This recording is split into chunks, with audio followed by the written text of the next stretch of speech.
कभी कभी ना सिर्फ एक गलती, एक छोटा सा फैसला और सब कुछ बदल जाता है। ये कहानी है एक ऐसे ही कारण और उसके अंजाम की। चलिए मिलकर देखते हैं कि कैसे एक गलत कदम ने सब कुछ दांव पर लगा दिया और एक हीरो को लगभग जीरो बना दिया। यही तो सोच रहा था कहानी का हीरो उस पल में, जब डर और नाउमीदी हावी हो जाती है। लेकिन ये ख्याल तो आने वाले तनाव की बस एक शुरुआत थी। और जानते हैं, अक्सर ऐसा ही होता है, जब हमें लगता है ना कि अब इससे बुरा क्या ही होगा, असल में तब उससे भी बुरा हो सकता है। तो चलिए सीधे चलते हैं उस रात में। कहानी की शुरुआत होती है जब वो पकड़े जाते हैं, वो भी रंगे हाथों। नियम तोड़ने का वो शुरुआती झटका और पकड़े जाने का डर, सब एक साथ।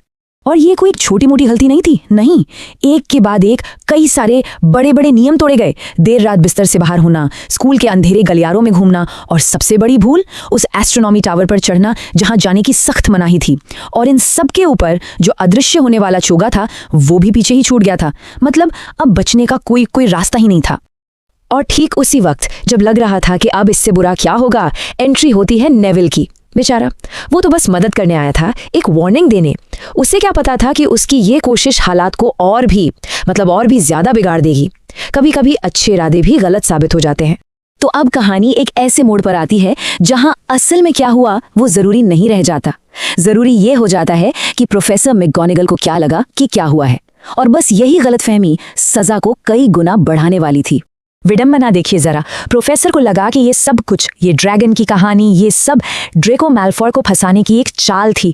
और नेविल, वो तो बेचारा बस इस चाल में फंस गया। उन्हें लगा कि ये सब एक शरारत है, असलियत तो कुछ और ही थी। और इसी वजह से जो सजा मिली वो बहुत ज्यादा नाइंसाफी भरी लगने वाली थी। और फिर सजा का ऐलान हुआ। पहला झटका, गरुड़ द्वार के 50 पॉइंट कम हो जाएंगे। 50 पॉइंट्स, ये सिर्फ नंबर नहीं थे, ये महीनों की मेहनत थी, क्विडिच की जीतें थी, सब कुछ एक झटके में खत्म। उस कमरे का तनाव आप महसूस कर सकते हैं। शायद एक पल के लिए एक छोटी सी उम्मीद जागी होगी कि शायद तीनों के मिला के एक आखिरी हताश कोशिश कि शायद नुकसान उतना बड़ा ना हो। और तब आया वो आखिरी सबसे जोरदार झटका, 50 पॉइंट्स हर एक के। बस इन शब्दों के साथ ही ना सारी उम्मीदें, सब टूट गया, एकदम सन्नाटा। तो कुल मिला के -150, 150 पॉइंट्स। ये सिर्फ एक नंबर नहीं था, ये तो उनके पूरे हाउस की उम्मीदों पर ताला लगाने जैसा था। एक कड़वा सबक कि कैसे एक रात की गलती की सजा पूरे समुदाय को भुगतनी पड़ती है। और नतीजा एकदम फौरन सामने आ गया। गरुड़ द्वार, जो हाउस कप जीतने की रेस में सबसे आगे चल रहा था, वो सीधा आखिरी नंबर पर पहुंच गया। मतलब जीतने की सारी उम्मीदें बस एक रात में स्वाहा। लेकिन जानते हैं क्या, ये पॉइंट्स कटना तो बस एक शुरुआत थी। असली सजा तो अभी बाकी थी। वो सजा जो किसी टीचर ने नहीं, बल्कि बाकी सबने मिलकर दी। और ये बदलाव ना बिल्कुल रातों रात हुआ। जो कल तक क्विडिच का हीरो था, सबका चहेता था, वो अब स्कूल का सबसे नापसंद किया जाने वाला इंसान बन गया। प्रसिद्धि की जगह शर्मिंदगी और अकेलेपन ने ले ली। और गुस्सा सिर्फ दुश्मनों में नहीं था। अरे, खुद के हाउस गरुड़ द्वार वाले ही नाराज थे, दूसरे हाउस वाले भी पीठ फेर चुके थे। लोग खुले आम उंगलियां उठाते, ताने मारते, और नागशक्ति वाले, वो तो भाई जश्न मना रहे थे। इस सब के बीच बस एक ही दोस्त था जो साथ खड़ा रहा, रॉन। और इस पूरे माहौल में आग में घी डालने का काम कर रहे थे नाग शक्ति वालों के ताने। हर तरफ बस एक ही आवाज गूंजती, शुक्रिया पॉटर, तुम्हारी वजह से हम जीत गए। ये मजाक नहीं था, ये तो हर पल चुभने वाला एक कांटा बन गया था। तो जाहिर है इस सब का असर तीनों पर बहुत गहरा पड़ा। ये वो वक्त था जब वो बिल्कुल अकेले पड़ गए थे और उन्हें अपने अंदर ही संघर्ष करना पड़ रहा था। हर कोई ना इस अकेलेपन से अपने अपने तरीके से डील कर रहा था। हरमाइनी, जो क्लास में सबसे आगे रहती थी, अब वो बिल्कुल चुप हो गई। नेविल तो बेचारा जैसे गायब ही हो गया था, चुपचाप सब कुछ सहता रहता। और हैरी ने तो शर्म के मारे क्विडिच टीम से इस्तीफा देने तक की पेशकश कर दी। बस एक ही चीज थी जो सहारा बनी, पढ़ाई। तीनों ने बस खुद को किताबों में डुबो लिया। और इस पूरे एक्सपीरियंस से एक बहुत बड़ा सबक मिला। हैरी ने कसम खा ली कि अब से वो कभी किसी दूसरे के मामले में नहीं पड़ेगा। कोई जासूसी नहीं, कोई पहेलियां सुलझाना नहीं, बस अपने काम से काम। और ये फैसला आगे चलकर बहुत अहम साबित होने वाला था। लेकिन भाई, किस्मत को तो कुछ और ही मंजूर था। होता है ना, जब हम किसी चीज से दूर भागते हैं तो वो घूम फिर कर हमारे सामने आ ही जाती है। तो बस एक नई पहेली उसके नए इरादे का इम्तिहान लेने के लिए तैयार थी। एक दिन जब वो अकेले लौट रहा था तो उसने प्रोफेसर क्विरल को एक क्लास में रोते हुए सुना।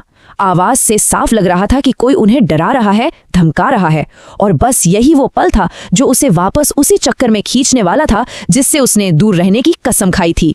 प्रोफेसर की आवाज में एक अजीब सा डर था। वो कह रहे थे, नहीं नहीं, दोबारा नहीं प्लीज। मतलब साफ था कि मामला बहुत बहुत सीरियस है। तो जब हैरी ने ये बात अपने दोस्तों को बताई तो जाहिर है तीनों की राय अलग अलग थी। रॉन तो हमेशा की तरह एडवेंचर के लिए तैयार था, चलो खुद ही पता लगाते हैं। हरमाइनी वो पिछले हादसे से इतनी डरी हुई थी कि उसका साफ कहना था, नहीं, हमें सीधे डंबलडोर के पास जाना चाहिए, वरना इस बार तो पक्का स्कूल से निकाल दिए जाएंगे। और हैरी वो इन दोनों के बीच में फंसा था। उसे पता था कि कुछ तो गलत है, लेकिन उसका पॉइंट भी सही था कि बिना किसी सबूत के वो भला कर भी क्या सकते हैं। और यही तो सबसे बड़ी प्रॉब्लम थी। जो एकमात्र गवाह था प्रोफेसर क्विरल, वो तो इतना डरा हुआ था कि वो कभी उनकी बात मानेगा ही नहीं, और अगर वो ही साथ नहीं देगा तो उनके पास कोई सबूत नहीं होगा, और बिना सबूत के उनकी बात पर कौन यकीन करेगा। सोचिए, जब आपके पास कोई सबूत ना हो और रिस्क बहुत बड़ा हो, तो क्या किसी के मामले में दखल देना सही है? क्या चुप रहना ज्यादा समझदारी है, या फिर जो सही है उसके लिए सब कुछ दांव पर लगा देना चाहिए? इसका कोई आसान जवाब तो है नहीं। सोचिए, रात का वक्त है और आप एक जादुई स्कूल में हैं, जहां नियम तोड़ने की सजा कोई मामूली सजा नहीं, बल्कि एक खतरनाक मिशन है। चलिए चलते हैं इस रहस्यमयी रात की कहानी में। कहानी की शुरुआत होती है आर्गस फिल्च के इन डरावने शब्दों से। वो स्कूल का केयरटेकर है जिसे सजा देने में एक अलग ही मजा आता है, और इसकी ये बात फौरन ही एक टेंशन वाला माहौल बना देती है। हैरी, हरमाइनी और नेविल को सुबह सुबह ही ये नोटिस मिल जाता है, और मजे की बात यह है कि हैरी की तरह ही हरमाइनी को भी लग रहा था कि हाँ, ये सजा तो उन्हें मिलनी ही चाहिए थी। तो रात को ये तीनों नीचे प्रवेश हॉल में जाते हैं, ये सोचकर कि बस वही होंगे, पर वहां पहुंचकर क्या देखते हैं कि उनका सबसे बड़ा दुश्मन मैलफॉय वो भी वहीं खड़ा है डिटेंशन के लिए। और यहीं से उनके सफर की शुरुआत होती है। फिल्च उन्हें अंधेरे में बाहर ले जाता है, और उसके चेहरे पर ना एक अजीब सी शैतानी खुशी है जो इस सजा को और भी ज्यादा डरावना बना रही है। रास्ते में फिल्च शुरू हो जाता है, पुरानी क्रूर सजाओं के बारे में बताने लगता है। वो तो ये भी कहता है कि उसने आज भी अपने ऑफिस में जंजीरें संभाल कर रखी हैं, बस इसी उम्मीद में कि शायद कभी उन्हें इस्तेमाल करने का मौका मिल जाए। तो सवाल तो उठता ही है ना कि आखिर ऐसी क्या सजा है जिसे लेकर फिल्च इतना खुश हो रहा है, कहाँ ले जाया जा रहा है इनको। और फिर मंजिल सामने आती है, मनाही वाला जंगल। बस ये नाम सुनते ही नेविल की तो जैसे सांसी अटक जाती है, और मैलफॉय वो तो वहीं का वहीं जम जाता है। अब यहाँ पर दोनों के रिएक्शन में जमीन आसमान का फर्क था। एक तरफ मैलफॉय था जो डर के मारे चिल्ला रहा था कि वहां आदम भेड़िए हैं, हम अंदर नहीं जा सकते, और दूसरी तरफ हैरी और हरमाइनी थे जो चुपचाप अपनी सजा कबूल कर चुके थे। तभी अंधेरे से हैग्रिड बाहर आता है। फिल्च तो खुशी खुशी इन चारों को हैग्रिड के हवाले कर देता है, लेकिन हैग्रिड उल्टा फिल्च को ही डांट लगा देता है कि बच्चों को डराना बंद करे। मैलफॉय का ड्रामा अभी भी चल रहा था। वो कहने लगा, मुझे लगा था कि हमें कुछ लाइनें लिखनी होंगी, अगर मेरे डैडी को पता चला ना कि मैं ये नौकरों वाला काम कर रहा हूं तो। पर हैग्रिड का जवाब एकदम सीधा और दो टूक था। उसने साफ साफ कह दिया, देखो तुमने गलती की है और अब उसकी कीमत चुकानी पड़ेगी, या तो ये काम करो या फिर हॉगवर्ट्स छोड़कर चले जाओ। बस इतना सुनते ही मैलफॉय की बोलती बंद हो गई।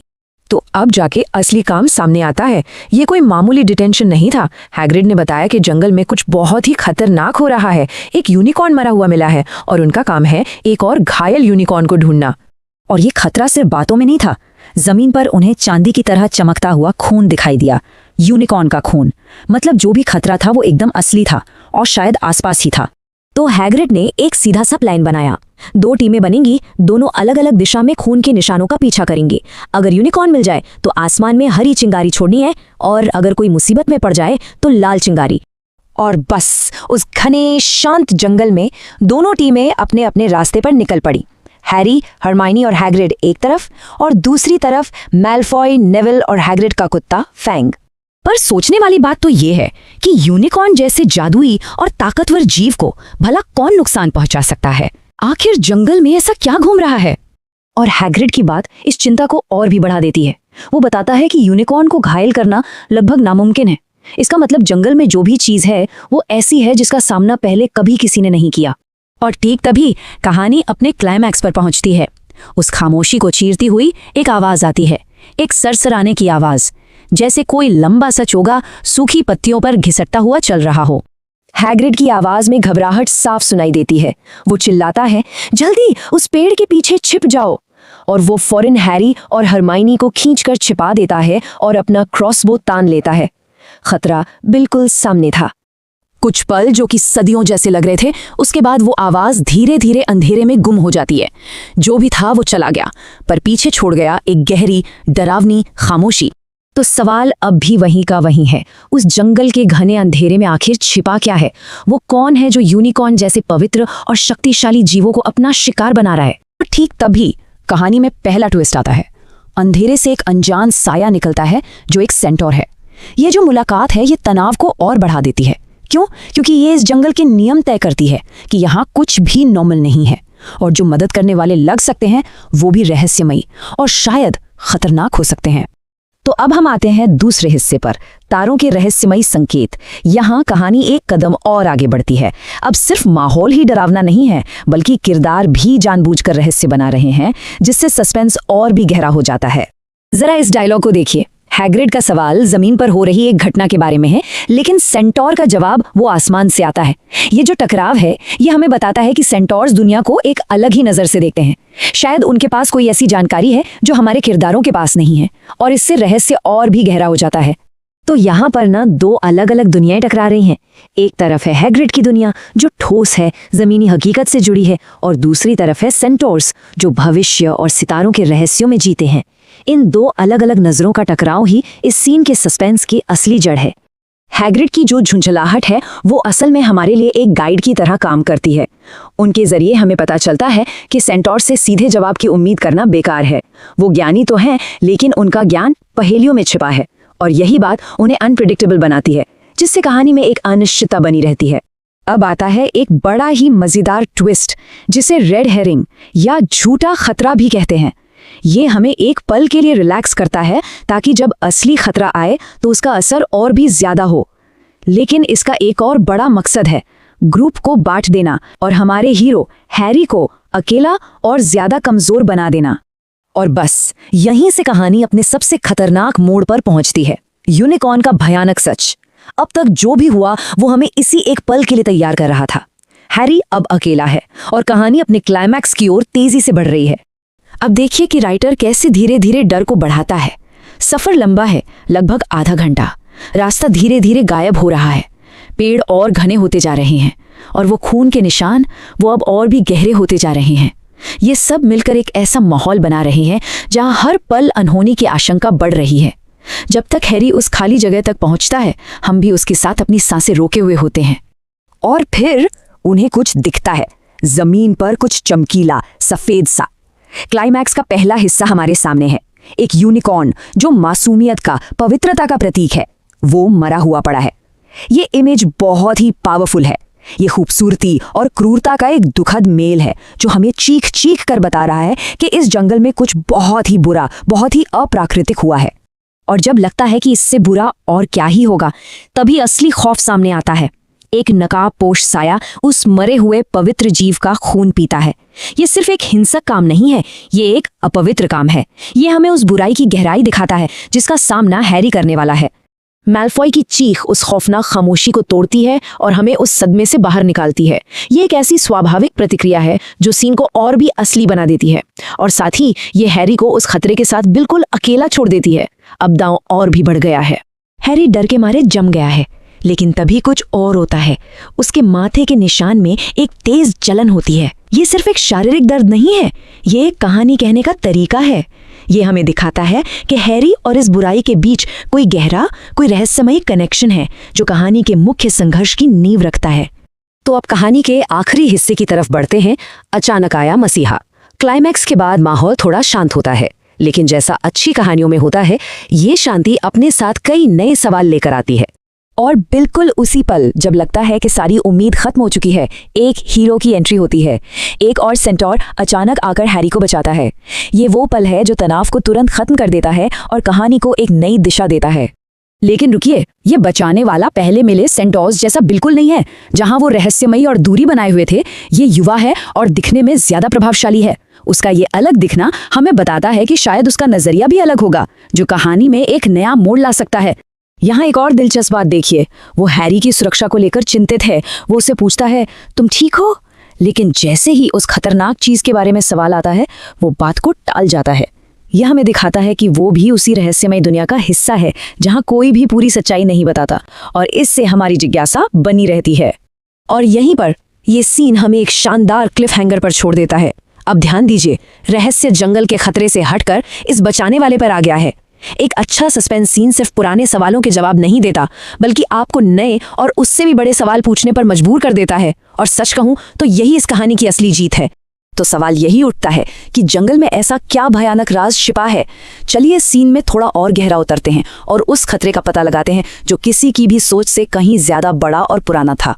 तो कहानी की शुरुआत होती है एक रेस्क्यू से, और ये बचाव कौन करता है? एक सेंटोर जिसका नाम है फिरेंज। अब देखिए, सेंटोर्स जो होते हैं वो आमतौर पर इंसानी मामलों से दूर ही रहते हैं, तो उनका इस तरह मदद के लिए आगे आना अपने आप में एक बहुत अजीब बात थी। फिरेंज हैरी पॉटर को पहचान लेता है, और वो सिर्फ जंगल के खतरों के बारे में नहीं जानता, बल्कि वो ये भी समझता है कि हैरी के लिए ये खतरा कहीं ज्यादा पर्सनल और जानलेवा है। इसीलिए वो उसे फौरन वहां से भागने में मदद करता है। लेकिन किसी की मदद करने का ये काम फिरेंज के लिए एक बहुत बड़ी मुश्किल खड़ी कर देता है। सेंटोरों के बीच एक गहरा और जबरदस्त झगड़ा शुरू हो जाता है। ये कोई मामूली असहमति नहीं थी, ये उनके अपने बनाए हुए नियमों पर एक सीधा सवाल था। बेन नाम का एक दूसरा सेंटोर गुस्से में फिरेंज के सामने आ जाता है। देखिए, सेंटोरों के लिए ना किसी इंसान को अपनी पीठ पर बिठाना ये खुद को एक पालतू जानवर की तरह नीचा दिखाने जैसा है। ये उनके गौरव और उनके पवित्र नियमों का सबसे बड़ा अपमान है। तो ये सिर्फ एक बहस नहीं है, ये दो बिल्कुल अलग सोच के बीच की टक्कर है। बेन का मानना है कि भविष्य तो सितारों में लिखा है और उसे बदलना या उसमें दखल देना कुदरत के खिलाफ है। वहीं दूसरी तरफ फिरेंज का मानना है कि जब बुराई ठीक सामने खड़ी हो तो किसी बेगुनाह को बचाने का फर्ज किसी भी भविष्यवाणी से कहीं ज्यादा बड़ा होता है। और जैसे ही फिरेंज हैरी को सुरक्षित जगह की ओर ले जाता है, वो उस काले जादू का राज खोलना शुरू करता है जो इस जंगल में हुई तबाही की असली वजह है। यहाँ पर देखिए, फिरेंज का किरदार एक रक्षक से बदलकर एक शिक्षक का हो जाता है। ये कोई मामूली सवाल नहीं है, बल्कि उस पहेली का पहला टुकड़ा है जो एक बहुत बड़े और भयानक सच की तरफ ले जाएगा। रहस्य बहुत ही भयानक है। कोई है जो जिंदा रहने के लिए एक घिनौना काम कर रहा है। यूनिकॉर्न जैसे पवित्र जीव को मारना अपने आप में ही एक बहुत बुरा काम है, लेकिन उसका खून पीने वाले को एक हमेशा का श्राप मिलता है, एक ऐसी जिंदगी जो कह सकते हैं मौत से भी बदतर है। ये कीमत तो चुकाने के लिए बहुत ही ज्यादा लगती है। कोई भला ऐसा क्यों करेगा? मतलब एक श्रापित जिंदगी जीने से तो मर जाना ही बेहतर लगता है, एक ऐसा अंजाम जिससे हर कोई बचना चाहेगा। लेकिन फिरेंज यहाँ कहानी में एक नया मोड़ लाता है। वो एक ऐसी वजह बताता है जिसके चलते कोई इतने भयानक श्राप को खुद अपनी मर्जी से स्वीकार कर सकता है। और यहाँ कहानी का सबसे दिलचस्प हिस्सा आता है। यूनिकॉर्न का खून वो असली मंजिल नहीं है, वो तो बस एक टेम्पररी उपाय है। वो जिंदा रहने का एक तरीका है ताकि कुछ और हासिल किया जा सके, कुछ ऐसा जो इससे भी कहीं ज्यादा शक्तिशाली हो। अब देखिए, सारे सुराग एक साथ जुड़ रहे हैं। जंगल में यूनिकॉर्न का मारा जाना, एक श्रापित जीवन और हॉगवर्ट्स में छिपा हुआ पारस पत्थर, ये सारी बातें एक ही भयानक संदिग्ध की तरफ इशारा कर रही हैं। और इसी के साथ उस नाम का जिक्र होता है जिसे लेने से हर कोई डरता है। ये इस बात का सबूत है कि अतीत की वो खौफनाक छाया जिसे सब खत्म मान चुके थे, वो वापस लौट आई है। कॉमन रूम की सुरक्षा में वापस आने के बाद इस खौफनाक जानकारी का पूरा बोझ धीरे धीरे समझ आने लगता है। जंगल का डर तो पीछे छूट गया, लेकिन अब एक नए डर की शुरुआत होती है। तो अब दोस्त सारे टुकड़ों को जोड़कर पूरी तस्वीर देखते हैं। उन्हें एहसास होता है कि स्कूल का दुश्मन सिर्फ कोई लालची प्रोफेसर नहीं, बल्कि इतिहास का सबसे खतरनाक और काला जादूगर है।